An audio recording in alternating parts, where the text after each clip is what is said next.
날씨는 추워진 것 같아요. 그러니까 지난주까지 완전 따뜻했었는데 갑자기 추워진 것 같아요. 지난번에 필리핀 태풍도 그렇고 세계적으로 이상기후가 너무 많이 나타나는 것 같아요. 이러다 진짜 지구가 멸망하는 거 아닐까? 근데 기후 문제가 정말 인류 수제로 떠오르는 건 맞는 것 같아요. 근데 이러한 고민을 함께 할 수 있는 사람이 이번 주 게스트죠. 존번 교수님. 존번 교수님이 이번에 우리나라에 온 특별한 이유가 있다면서요? 네, 서울국제에너지자문단이 구성됐어요. 그게 에너지 자립도시를 목표로 세계적인 석학 10분이 오셨는데 존번 교수님도 그중 한 분이세요. 존본 교수님이 노벨평화상 수상하셨잖아요. 맞아요. 그러니까 2007년에 엘고어 부통령이랑 같이 공동 수상을 했었어요. 당시에 그 기후변화에 대한 경각심만으로도 노벨상을 받았다고 화제가 좀 됐었죠. 어떻게 보면은 기후 문제만큼 인류 전체 평화가 걸려있는 문제도 흔치는 않은 것 같아요. 사실 뭐 핵 문제나 뭐 분쟁, 전쟁 이런 거는 사실 국제적인 문제지만은 기후 문제는 지구 전체가 사느냐 마느냐의 문제잖아요. 그러니까 그 진짜 블랙아웃 공포 사실 영화 속 이야기인지 아니잖아요. 이번 여름에도 사실 좀 아슬아슬했잖아요. 네. 지구 평균 온도가 100년 동안 1도 정도 올랐는데 우리나라는 심지어 1.7도나 올라서 훨씬 평균을 웃돌아요. 우리나라는 석유 한 방울도 안 나오는데 뭐 에너지 소비량도 많고 수입 연료 의존도도 굉장히 높다고 해요. 이번 겨울에도 조금 걱정이 돼요. 다들 내복 입었죠?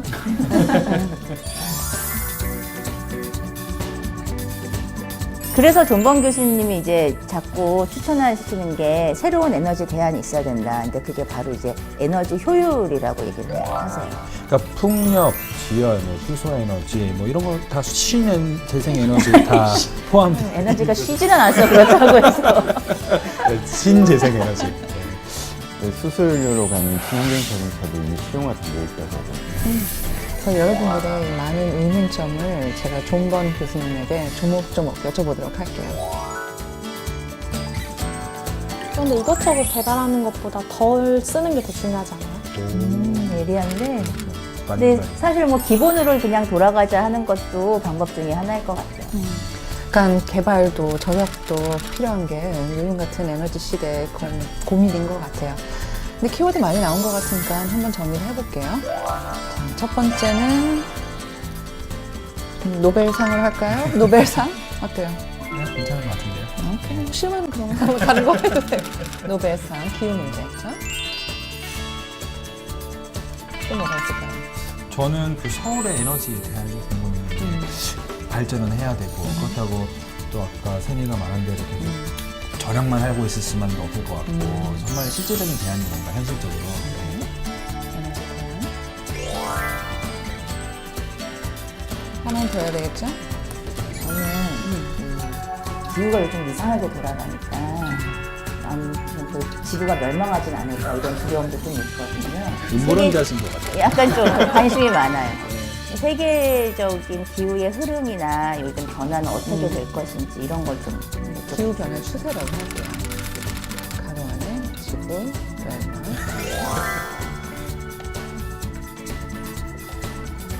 멸망. 존번 교수님이라면 아마 빛나는 해결책을 제시할 것 같아요. 많이 기대됩니다.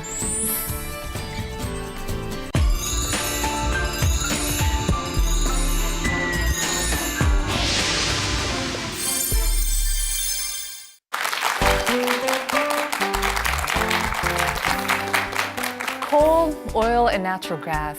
These are natural resources that have powered the development of mankind over the years. But what will happen when we deplete such resources? Well, there is one energy resource that has often been overlooked. It's called energy efficiency. And here to talk about that is Professor John Byrne, a globally renowned scholar of climate and energy policies and also a co-recipient of the 2007 Nobel Peace Prize. Professor Byrne, thank you so much for coming on the show. Thank you very much for the invitation. I know this is your first visit to our studios, Yes. but you're no stranger to Arirang TV, is that right? That's correct. Actually, we saw our first Arirang program in 1995 when our children and my wife and we lived here in Hongandong in Seoul. And why were you here? I had received a Fulbright Fellowship to teach at the Graduate School of Environmental Studies at Seoul National University. Wow, so you were one of our very first viewers. I think we may have been. Wow, what an honor. Was that also your first time to Korea? No, actually we came to Korea. I first came to Korea in 1986. So, and I was here as part of an invitation with the Korea Energy Economics Institute to look at an issue of common interest, energy. Wow, okay. Yeah. So long history Long and time, connection with yeah, Korea. yes. That's wonderful. Yes. And you're here now because of the Seoul International Energy Advisory Council, which was just Correct. launched, Correct, right? just launched, yes. And the council is formed of 10 energy experts from around the world. Yes. Would you explain your role in the council?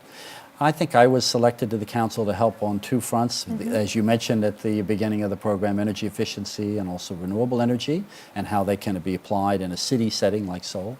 And because I have some familiarity with the Korean and Seoul context. Okay.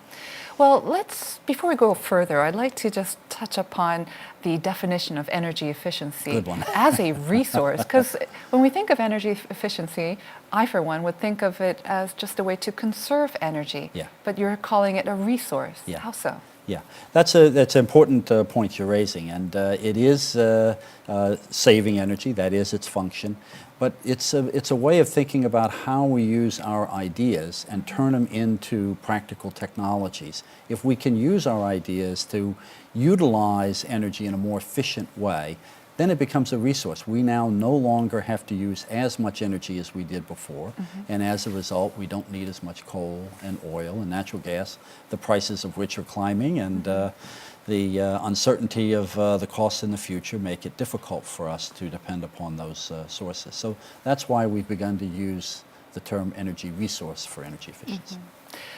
Beside the cost, how many years do we have left of these basically fossil fuels and these finite sources? So in one sense, we will never run out because we'll never pay for the last barrel of oil because it'll be too expensive, okay? You know it.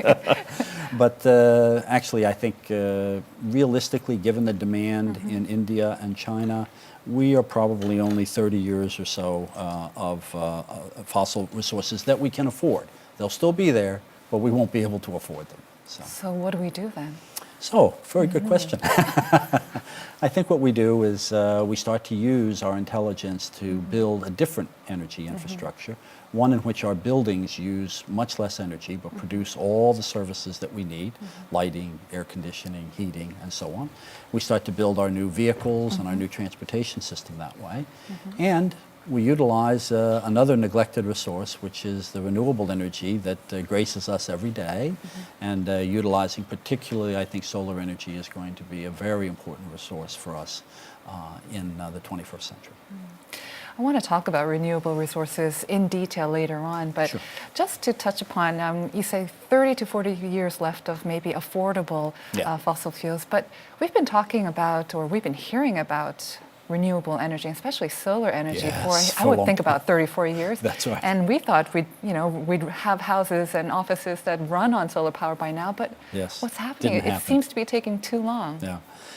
Sometimes we think that the problems are technical, and if we can improve the technology, then the rest of the problems will solve themselves, but it's not actually that easy. It never is that easy. And I think in a way, renewable energy was oversold as a technology in the earlier period. But the good news is that even our investment community is now looking at renewable energy. In fact, recommending to investors that they put their energy dollars, their energy won now into renewable energy. It's the fastest growing source of new energy in the world, including in my country, which we use a lot of energy. It's the fastest growing source of new energy in the United States as well. And solar is the fastest of the fastest. So I think after we oversold renewable energy, finally, your point that we would someday have our buildings powered by solar is coming now. Finally, it is coming.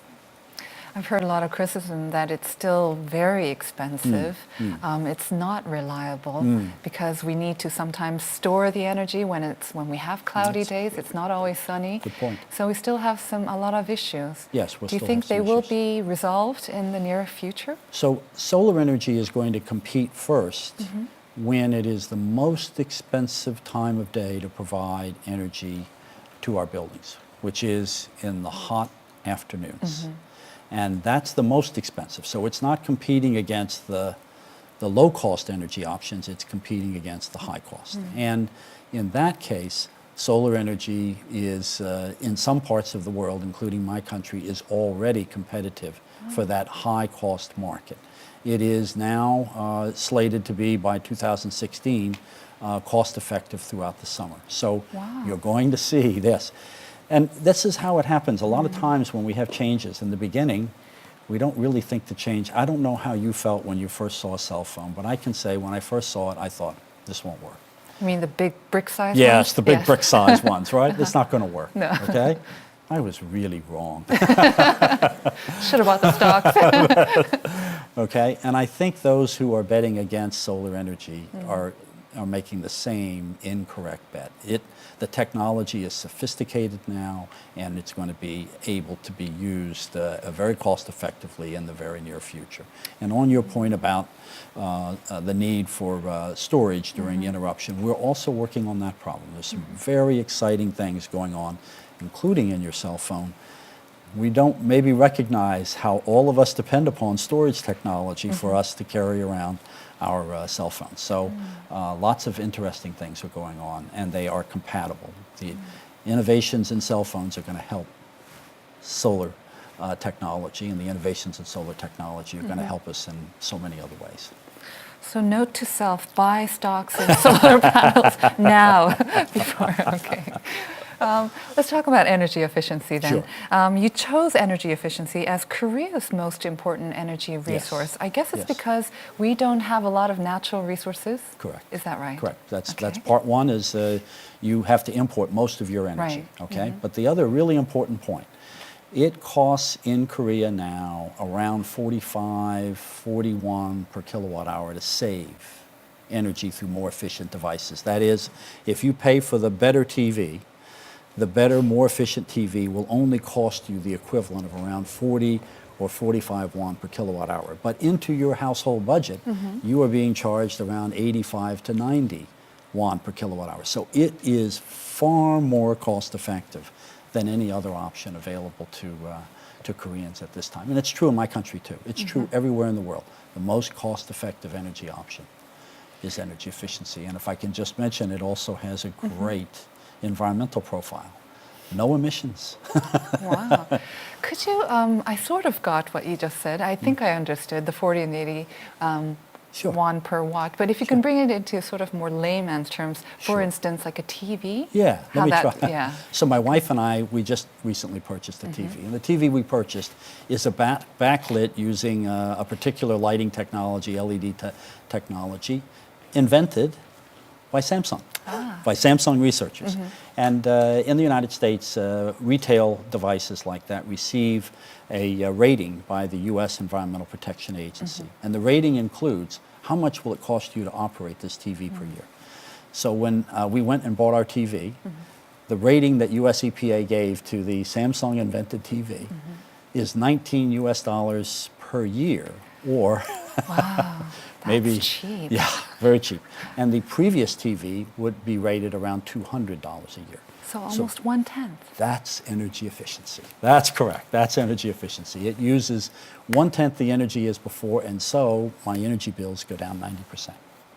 That's amazing. That's a good idea, don't you think? And no emissions in the process. So, problem I'm worried about of climate change, we can solve this problem. But what about the price of the OLED TV? That's right. So the OLED TV has a higher price, so you have to find a way to make it possible for the savings to pay for the added cost. That's the big step. If the savings can pay for the added cost, then you and I, it doesn't matter any longer. When we go to the store, even if it is a higher cost TV, if the savings are automatically provided to us as a way to pay for it, nothing comes out of our checkbook for the new TV any differently than the old TV. Do you see what I'm? Yes, I think I do. But that's the idea of the sustainable energy utility. So I'm sure we'll talk about that at some point. Okay.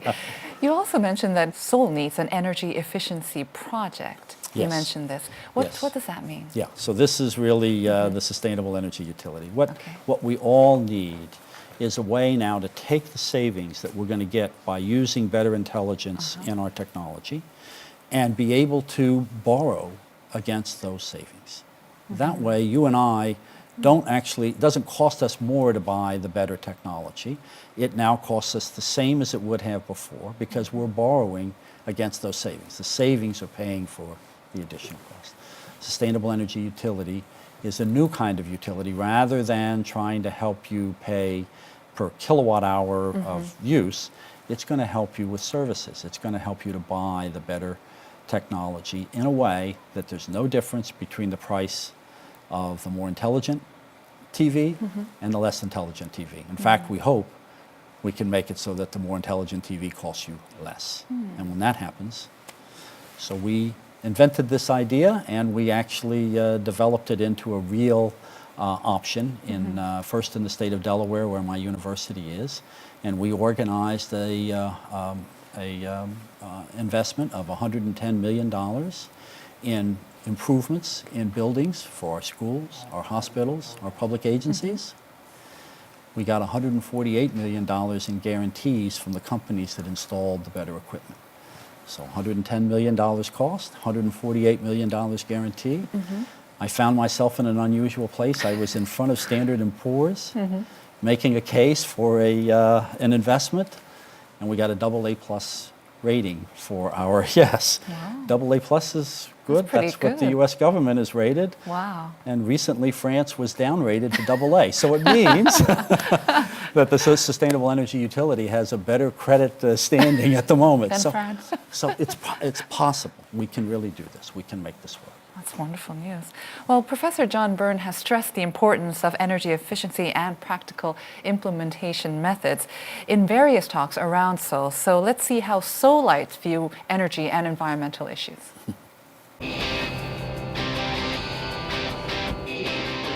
This conference in Seoul was about finding a new paradigm for energy in the Asia-Pacific region. It was a time for experts to review policies and explore innovative new technologies. At the conference were Professor John Byrne, as well as researchers from Korea University and the Korea Institute of Science and Technology. Energy agenda is becoming ever more important in the Asia-Pacific region. And we used to focus on the energy supply side, but actually energy policy requires a broader dimension, especially on the innovation side. So that was why the KU Kids Green School organized the conference. Professor Byrne gave the keynote address on the topic of new thinking for a new climate. He was a key member of the Intergovernmental Panel on Climate Change and did much to raise awareness of the dangers of climate change. Impressive entities. So what does he think about today's environmental issues? And what does he hope for from Korea? I think Korea has a great opportunity to develop its energy efficiency and renewable energy technologies and to utilize them to build the new cities and the new society of tomorrow. It's a leader in several of these technologies, including photovoltaics and information and communication technology, and it can use this leadership as a way to build a better society for its people. John Byrne singled out energy efficiency as Korea's top priority. His lecture was followed by many other papers on energy policies. But what does the audience think? 에너지와 환경에 대한 정부의 역할에 대해서 굉장히 관심이 많은데, 그래서 정부가 과연 어떻게 역할을 할 건지, 또 그 툴들이 어떤 것들이 있을지에 대해서 말씀해 주셔서 굉장히 좋았습니다. The government and the private companies must cooperate together to find solutions that can finance these projects, and through that we can achieve 10 to 20% of energy used in Seoul. A new climate change agreement may be one of the most pressing issues we face today. We need to make smart choices about energy to protect our future. Professor, you contributed to the Intergovernmental Panel on Climate Change, the IPCC, since 1992, and you shared the 2007 Nobel Peace Prize with the other authors. So can you give us a brief introduction of the IPCC and also the report that won you the Nobel Peace Prize? Sure, sure. Yeah, IPCC is a mouthful, isn't it? Yes. I had to read that. I can't blame you. IPCC was created as a science body to review what do we know and how well are we confident in our knowledge, how much confidence do we have in our knowledge about the prospect of climate change. It was created back in the early 1990s, and its role is to synthesize the best available evidence. What is the research that has passed peer review and can be then published so that governments can make decisions about this problem. So that's the IPCC's mission. We issue assessment reports every few years. There'll be the final version of this assessment coming out in the spring. It's issued in 3 volumes. I'm not sure any of your viewers are going to be rushing to the bookstore for this. They're about 1,100 pages per volume. They're pretty boring reading for most people. Maybe a good sleep aid, I don't know. But, no. I'm sure it's fascinating. Keep us up all night. I don't know. But the purpose is to try and give the best available information we can, because it's a difficult problem, and make sure that the people who have to make the decisions have the best information available to them. And was that the base for Al Gore, U.S. Vice President Al Gore's documentary, An Inconvenient Truth? Yes. He drew some of his points from the IPCC's work. He drew from several sources, not only the IPCC, but yes, that's correct. And the film, of course, went on to win an Emmy and also an Academy Award. And it raised such awareness about climate change. Do you find that such awareness and concerns about global climate change has continued since? I have to say I'm a little concerned about my own country. I think we're paying less attention than we should. But I do think that by and large the rest of the world is paying attention. And the unfortunate circumstances of high energy storms that we've been seeing recently in my country last year, this year, this terrible tragedy that has happened to our friends in the Philippines. So I think people are paying attention. I just wish my own government would pay more attention. Because weren't there some critics who said climate change is actually a little bit overblown? Sure. There's all these mad scientists cooking up this theory that actually it's just a natural progress of Earth, the planet Earth? So, yes, and I'm glad you brought that up. The evidence, our job is to collect the evidence, and we collect the evidence. We don't color the evidence, we don't produce new, we collect the evidence. So I find it hard to believe, if you've ever interacted with scientists, they can be some of the most nerdy people on the planet, and to have them in a conspiracy is kind of hard to believe, frankly speaking.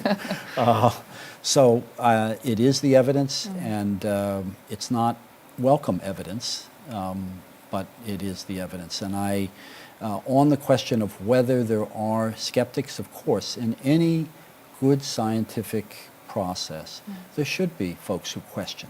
So I don't worry about folks who ask questions. I'm used to it. Every time I publish a paper, 2 or 3 peer reviewers will tell me that I have it wrong. It's normal. That's how it's supposed to be. But the weight of the evidence is overwhelming. You're going to hear this spring that the evidence is even stronger than the last assessment indicated. I think we would be making a big mistake to bury our heads in the sand in the face of the evidence. And based on such evidence, you're saying that humans have a 90% possibility of influencing climate change. Correct. Actually, it'll be a little bit higher, but yes, in in the spring. In the spring, it'll be a little bit higher.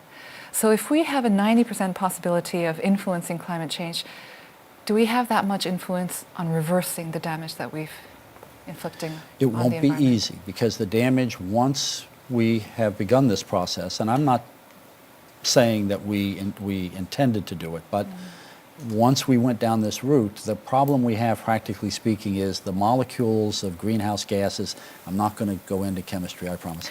That are You saw the in panic the look in atmosphere. That's right.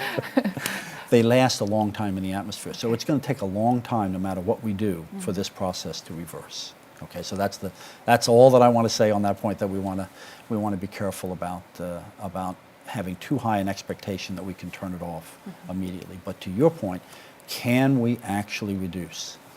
If I could just go back to that very nice invention of Samsung, 90% reduction in the energy requirement, better picture, better set of services coming from that television.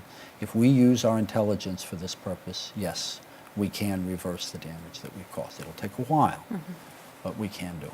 So we'll talk about more environmentally friendly sources of energy then. Great. Renewable energy, of course. We talked about solar. What are the other examples of renewable energy? So we have a lot. We have a very large menu of renewable energies. Wind is one that people often know about. It's very place specific. You have to find where the wind speeds are blowing at a level that technology can harvest. But a very good one, very practical one.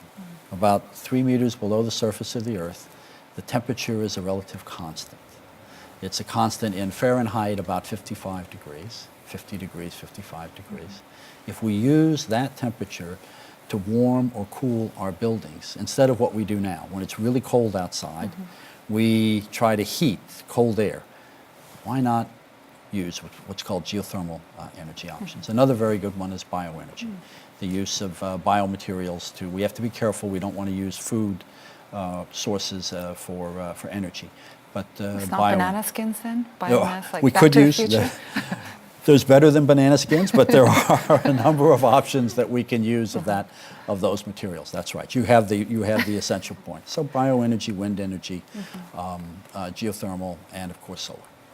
And you said earlier that in addition to solar energy, which is probably going to become very commercially and affordable, Yes. commercially available and affordable by 2015, you said. Yeah. What about the other sources? Will they become Yes. affordable and available by then too? The wind resources, where you have good wind, are already commercially available. It's why so much wind has been invested in, for example, in Europe, because it is commercially competitive. Geothermal, sometimes you get a neglected source. I think geothermal is the neglected source. Just a couple of meters below the surface, we should be using this resource for our buildings, and we're failing to do it. It's a very practical technology. It's already cost effective. One that actually both China and Korea do well at is solar thermal, utilizing, you put your water storage units on the surface on the roof of your buildings, Yes. and you let the natural heat of the sun do some of the pre-warming, so you need less energy overall. Again, a very practical technology. You're using it a lot here. I wish the U.S. would use it more. I'm not sure how efficient it is in the wintertime, though, when we don't need so much icy cold water. That's right. we need hot water. You need to insulate. So let's talk about another, I think we call it clean energy as well, nuclear energy, isn't Yes, it? yes. A lot of debate over that, of course, because of the fallout of Fukushima. Germany Yeah. and many other countries are saying they're going to reduce or get rid of their nuclear power plants. Yeah. I actually read recently, so that has actually led to greater CO2 emissions from Japan and countries like Germany. It can, What- if you don't plan properly, it can. What is That your view correct. on Yeah. nuclear energy? So you mentioned earlier about solar, and we've been waiting for 30 or 40 years. Yes. I don't know if you remember, but there was a famous American scientist who said that nuclear power in the 1950s would be too cheap to meter. We're still waiting for the too cheap to meter nuclear power. It is a costly technology, and it has obvious risks that the recent unfortunate events in Fukushima remind us of. But we've had it in my country, we've had it in Europe. It's a technology that has a lot of risks. And even if you're not having an accident of some kind, as Korea recently experienced, if you're not careful, even small switches Yes. that don't seem to be all that complex, when you have to watch carefully how they are made and whether they meet stress and other kinds of tests, it's a very complex technology. I think that nuclear power is in the same situation as landlines. It's what's called a centralized or central station technology. And I think we are in an era through microelectronics and others where we are downsizing our technologies rather than upsizing. And so I think nuclear power is going to have a great difficulty competing in the 21st century. It's the landline against some of the other technologies like energy efficiency and solar that are the cell phones. And I don't think it'll be able to last the competition.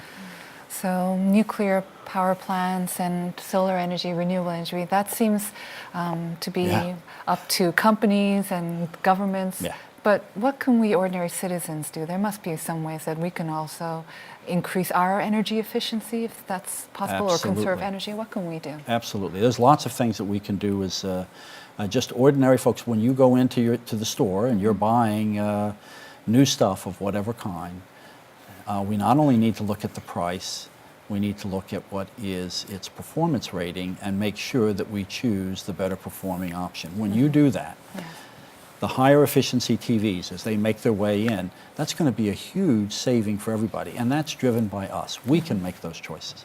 We can also make it in our own personal affairs in our homes. We know how to use less energy in the home.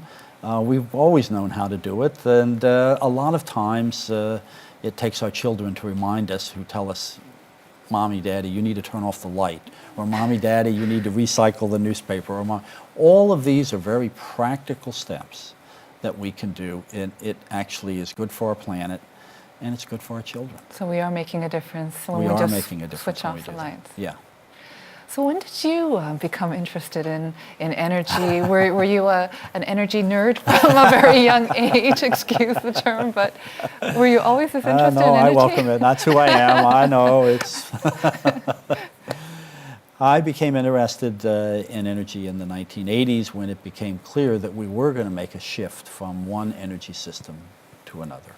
And I, at the time, had been looking at other technology options and had been looking at some different economics that might make it work. And so the 1980s were the time when we were began thinking about maybe we need to think about a different approach. And so on your earlier point, my first book that I edited with colleagues was called The Solar Energy Transition. It was published by the American Association for the Advancement of Science in 1983. I was probably a little bit optimistic. But that came out of that early interest in seeing a change in direction. And what really interested me was, how can we do that? How can we do a scale kind of change like that? That's what attracted me to the field. I don't remember 1983 that well. I mean, I was worried wasn't a that, baby, but I wasn't a baby. But was there a lot of talk about climate change or environmental damage and need for greater energy efficiency even then, 30 years ago? That's a very, very good point. Yeah, actually, in the 70s, because of the oil embargoes, it was really the cost of energy that was driving the interest in change. But along the way, actually, the early 1980s is when some of the earlier evidence that had been documented in the 60s and the 70s now became more widely known beyond the scientific community, that there were some signals here that there were some problems. So it actually does begin during that period. Okay. Well, Professor John Byrne currently serves as the director of the Center of Energy and Environmental Policy at the University of Delaware. So let's pay a visit to the University of Delaware, which is a pioneer in energy research. The Center for Energy and Environmental Policy at the University of Delaware was established in 1980. The center has a diverse body of researchers with backgrounds in economics, sociology, geography, philosophy, engineering, urban planning, and environmental studies. They work together to address a wide range of environmental issues, including climate change and energy transformation. We need a different paradigm, a new paradigm that can be built on a different relation between energy, environment, and society, one that is built out of the principles of conservation and renewability. CEP invented the Sustainable Energy Utility to embody those principles and to begin the process of moving us to a different paradigm and hopefully a different future. SEU's thinking is based on the principles of stewardship, shared responsibility, and the commons. We're committed to a future based on justice and sustainability. We recognize the importance for all societies and ecosystems to have access to health, safety, and security. Researchers at CEEP developed an innovative model called SEU, Sustainable Energy Utility, for redefining energy use. Through this and many other endeavors, CEEP seeks to advocate for energy and environmental policies. Maybe it's because I'm a Korean, but it's quite surprising to see a university that's more advanced in energy technology and policy than a government or a public agency. How did it become a center of excellence in this field? Well, I think universities at least are supposed to do that. We are supposed to be working on the leading edge. I'm not saying that we do it well all the time, but that is what we're supposed to do. And in the case of the University of Delaware, there's actually a very good explanation for why we really focused in on this matter. A lot of the energy challenge is a combination of engineering and economics. The University of Delaware has been a long time supported by the DuPont family and the DuPont Corporation, which is engineering excellence, and our economics has always been very strong as well. So it was an issue made for my university to combine engineering, economics, and then policy. And that's what we've tried to do, is to put those three together. Our students take courses in all three disciplines in order to get degrees in the field. And as you mentioned before, it's the economics and the policies and the state also seem to be helping you. Yes, that's right. That's correct. And the state of Delaware is actually quite famous for its energy efficiency technologies and projects in this field, is that right? Yes, yes. That's the Sustainable Energy Utility. And we formed the Sustainable Energy Utility at a time when electricity prices were slated to climb very fast in the state. And so the center that I direct had formed this idea of a new utility, and we were given the chance. It was put into law, and as a result, we were able to organize this groundbreaking investment in energy efficiency and renewable energy, and got the AA+ rating from Standard & Poor's. So yeah, it was very special. I was the co-chair for that work of the Sustainable Energy Utility with my good colleague, State Senator Harris McDowell, and we were given a shout out by President Obama, which made me personally wow, and and Asian Development Bank also has recommended that the fastest growing economic region in the world think about this model. Is it also being adopted by other states in the U.S.? Yes, we are now working through another vehicle, the Foundation for Renewable Energy and Environment. We are working in California, in Pennsylvania, and a variety of other states in the U.S. and abroad. So is this also leading to a lot of profits? Is it a business model? It is a business model. It's not leading to profit in my case. No. I'm a nerd. I don't... You're not interested in profits? Well, and I don't really know how to do it, but I know how to build the model. I don't necessarily know how to... So, but yes, it is a business model, and it is built on making sustainable energy profitable. That's the whole point. If solar and energy efficiency can't compete, we will not make the big change we need to make to address the problem of climate change. So it has to be a business model that can make economic sense, and that's what we've been trying to do. And most of the investors are private? Yes, yes. The model is a model that brings private investment into the development of these new technologies. So the $110 million that I mentioned in that investment entirely came from private sector investors. So we sold into the bond market, and bond buyers who are not noted for their wild ideas about this. I mean, bond buyers are very conservative economic players, and they bought our bonds and at a premium. We actually had gone into the market with one price. We sold at a higher price because bond buyers demanded the bonds. So yeah, we did well. Very good. Well, I'm joined by Professor John Byrne, and we'll be right back after this.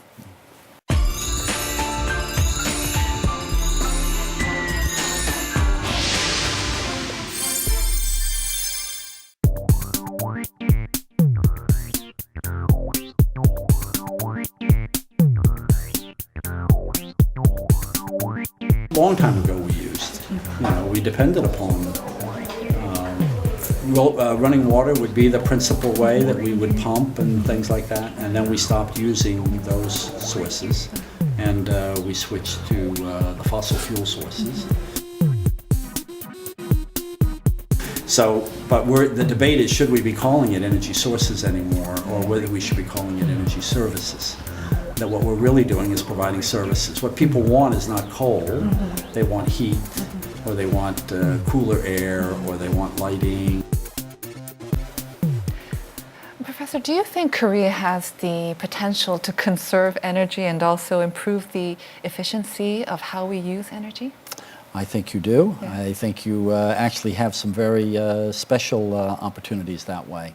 One of the most important ways in which we're going to conserve energy in the future is through the use of information and communication technology, being able to sense what are our buildings doing with energy and water and other things.